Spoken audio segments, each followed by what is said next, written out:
Hello friends. आज हम discuss करेंगे एक मेडिकल नेग्लिजेंस केस के बारे में जहां पे इमरजेंसी में इलाज किया गया और पेशेंट की डेथ हो गई। यहां पे ट्रीटमेंट हुआ कि हॉस्पिटल को कितना विजिलेंट रहना चाहिए।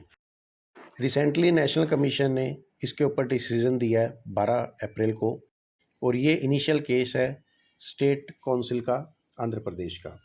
कंप्लेनर ने क्या कहा? कंप्लेनर ने कहा कि मेरे पेशेंट को फीवर हुआ और एलर्जी हुई। उसने पैरासीटामोल ली और वो सबसाइड हो गई। 2 दिन बाद उसको स्वेटिंग और डिजीनेस हुई, जिसके कारण वो ओपोनेंट के हॉस्पिटल गए। उन्होंने बहुत से टेस्ट किए, जिसमें से ईसीजी भी की। एमडी डॉक्टर ने चेक किया 20 मिनट तक, और रिपोर्ट्स देखने के बाद का कुछ भी नहीं है, ये नॉर्मल है और कोई ऐसा स्पेसिफिक ट्रीटमेंट नहीं चाहिए। और उन्होंने नॉर्मल आईवी फ्लूइड और सिंपल ट्रीटमेंट स्टार्ट कर दिया। उस ट्रीटमेंट के बावजूद उसकी पेशेंट की कंडीशन डिटीरियोरेट होती रही। उन्होंने किसी कार्डियोलॉजिस्ट को भी नहीं दिखाया। नाइट में पेशेंट को चेस्ट का डिस्कम्फर्ट हुआ और रेस्टलेसनेस हुई। कोई स्पेशलिस्ट डॉक्टर नहीं है रिक्वेस्ट करने के बावजूद भी। And ultimately early morning she expired. जो बीपी की रीडिंग्स थी वो कंटिन्यूसली इन्होंने देखी ही नहीं, बार बार कम होती जा रही थी। इन्होंने कभी भी हमें पेशेंट की सीरियस कंडीशन नहीं बताई।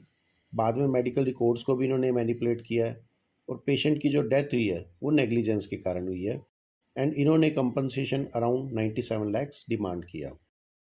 डिफेंस में डॉक्टर्स ने बोला हमने वेरियस टेस्ट कंडक्ट किए, जिसमें से ईसीजी भी की।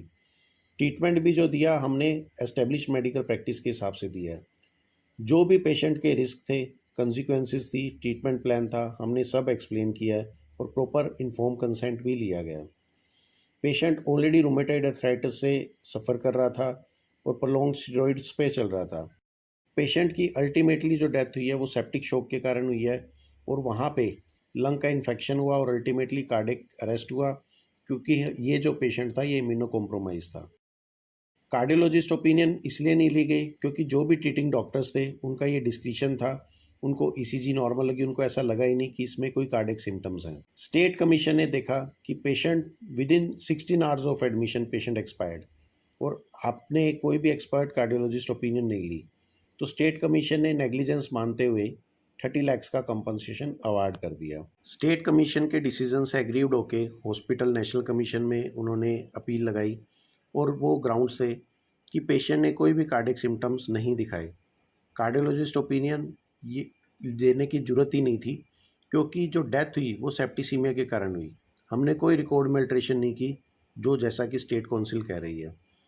कल्चर रिपोर्ट हमने भेजी थी, लेकिन टाइम चाहिए होता है उसमें 48 आवर्स टू 72 आवर, जो ये एस्टेब्लिश कर देता कि पेशेंट सेप्टिसीमिया शॉक से गया है। लेकिन यह patient with in 16 hours expire हो गया, क्योंकि वो ऑलरेडी स्टीरॉइड्स पे था जो इम्यूनो कॉम्प्रोमाइज था।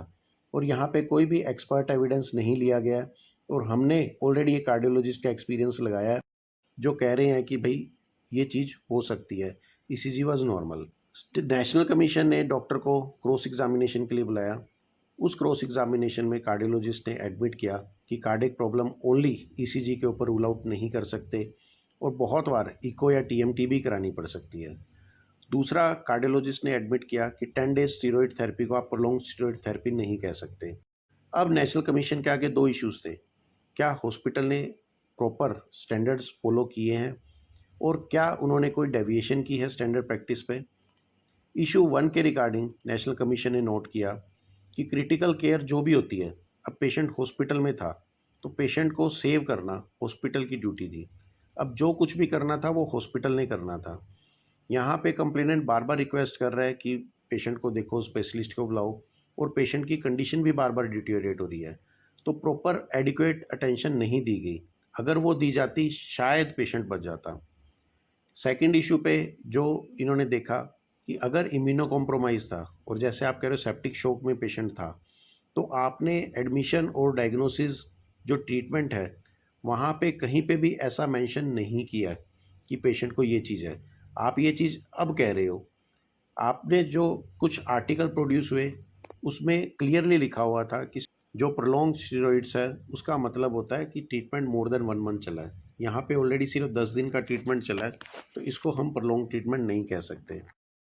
पेशेंट को चेस्ट के डिस्कम्फर्ट था, ब्रीदिंग डिफ़िकल्टी थी, उसको वाइटल साइंस उसके डिक्लाइन हो रहे हैं, ऐसे में आपको अर्जेंट मेडिकल इंटरवेंशंस की ज़रूरत थी या आपको क्रिटिकल प्रॉपर आईसीयू की ज़रूरत थी। आप उस टाइम मल्टीपल डॉक्टर्स उसमें इन्वॉल्व होते, ट्रीट करते, लेकिन टाइमली आपने उसको इंटरवीन नहीं किया। ऐसे में पेशेंट की कंडीशन डिटेरियोरेट होती रही एंड अल्टीमेटली शी डाइड। तो कोर्ट ने यह माना कि ये टिपिकली केस है रेस इप्सा लिक्विडेटर का, मतलब चीज़ें खुद ही बोल रही हैं। तो इन्होंने अपील को डिसमिस कर दिया and ultimately doctors lost.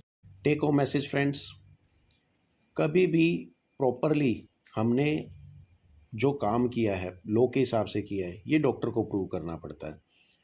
Complainant की ड्यूटी है वो कंप्लेंट करे प्लस प्रोड्यूस करे कि डॉक्टर ने गलत किया है। हमारी ड्यूटी है हम प्रूव करें कि हमने मेडिसिन के हिसाब से ही काम किया है। एमरजेंसी में कभी भी स्पेशलिस्ट की ओपिनियन की रिक्वायरमेंट है तो लेनी चाहिए। ये कह देना कि मुझे नहीं लगा कि स्पेशलिस्ट की ज़रूरत है is alone as such is not sufficient. या तो आप उस चीज़ के लिए ट्रेंड इनफ है, आप प्रॉपर ट्रीटमेंट कर रहे हैं, इट्स ओके, लेकिन अगर कोई भी मिसहैप होता है तो वो एक लायबिलिटी हो सकती है। एडमिशन से लेकर डिस्चार्ज तक सभी डॉक्यूमेंट्स सेम होने चाहिए और उनमें एक ही चीज़ लिखी होनी चाहिए, जैसा कि आप कंटेंट कर रहे हैं। अगर आप प्लीड कर रहे हैं कि ये ट्रीटमेंट ऐसा था, एडमिशन पे ये था और इवन डिस्चार्ज पे भी ऐसा था, तो आपके जो पेपर्स हैं वो स्ट्रॉन्ग रहेंगे। अगर अब आप कुछ और उसमें डील कर रहे हैं लेकिन एडमिशन के टाइम आपका वो नहीं था उसमें डायग्नोसिस, आप केस नहीं जीत पाएंगे। Thank you friends. अधिक जानकारी के लिए आप हमारे मेल आईडी पे कांटेक्ट कर सकते हैं या इस वीडियो के नीचे आप हमें कमेंट कर सकते हैं। इस वीडियो को ज़्यादा से ज़्यादा शेयर और सब्सक्राइब करें ताकि लॉ के वर्ड हर डॉक्टर को पता हो और वो इजीली प्रैक्टिस कर सके। Thank you friends.